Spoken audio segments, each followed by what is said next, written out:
Alright guys, so here is our first example of transforming rational functions. And we're given the following problem. We have g of x equals 1 over x minus 3. They want us to describe the transformation, and then they want us to graph it. Now before we get into this, let's first talk about what we have down here. So I went ahead and graphed the parent function. Okay, so the parent function of a rational function is going to be 1 over x. And remember, our parent function is what we can compare our transformations to, right? So this is kind of like the foundation or the starting point, what we started with and what we went to, all right? So the parent function is graphed here. Right? So essentially, we're going to describe the transformation, we're then going to graph it, and we're going to compare it to the graph of the parent function. Okay, so looking at our parent function, I went ahead and drew in the vertical and horizontal asymptotes. And remember, an asymptote is simply a line that the curve approaches, but doesn't actually touch. Okay, so just keep that in mind. Again, it's the line that a curve of a function approaches, but doesn't actually touch. All right, so let's go ahead and describe the transformation that took place here, and then we'll go ahead and graph it. So looking at this, we see that our h value, right, looking at our basic equation of a rational function, right, our h value changed, right? From our parent function, we now have a minus 3. So what type of transformation is that? So we're talking about the h, and from the past part of this video, we already went over that h is talking about the horizontal translation or transformation. Okay, so we know that this is going to be shifted to the right 3. And remember, it's always opposite of what you think when you're doing horizontal translations. If you see a negative, it's really being shifted to the right. If you see a positive, it's really being shifted to the left. Okay, so just be careful of that. And again, we discussed that in the first part of this video. So this is being shifted to the right 3. So we can say here, shifted to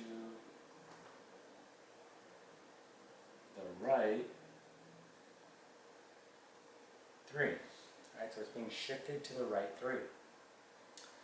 Okay, so what I want to go ahead and do now, I want to go ahead and graph this. Now, before I graph this, you first want to go ahead and put in your vertical and horizontal asymptotes, okay, before you graph it. So looking at our parent function here, I see that I have a horizontal asymptote at y equals 0, and I have a vertical asymptote at x equals 0.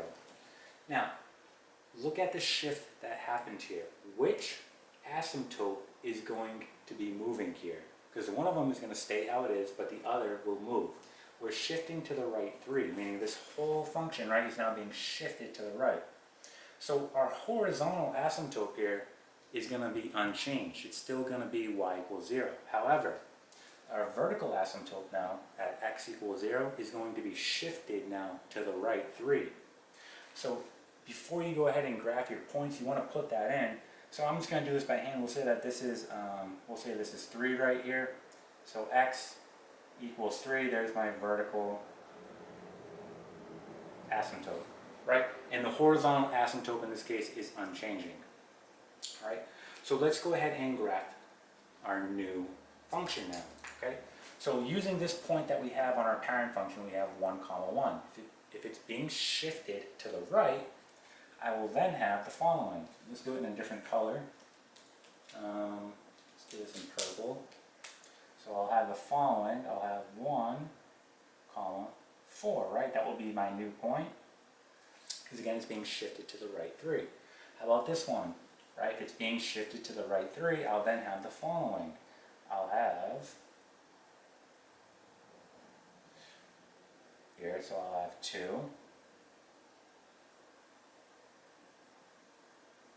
-1, right? And that will be my new point. So we can go ahead and put that right about here. Okay. And now we want to go ahead and graph this. So when we graph it, we have our vertical asymptote already drawn in, so we can simply just go ahead and graph the new function. All right. So again, it doesn't have to be perfect. This is all being done by hand just to reinforce an example. example, right? So same thing here, we'll have the following. This guy will come up, approaching that vertical asymptote, the same thing down here, okay? Okay, and this problem is now complete. All right, let's try another example.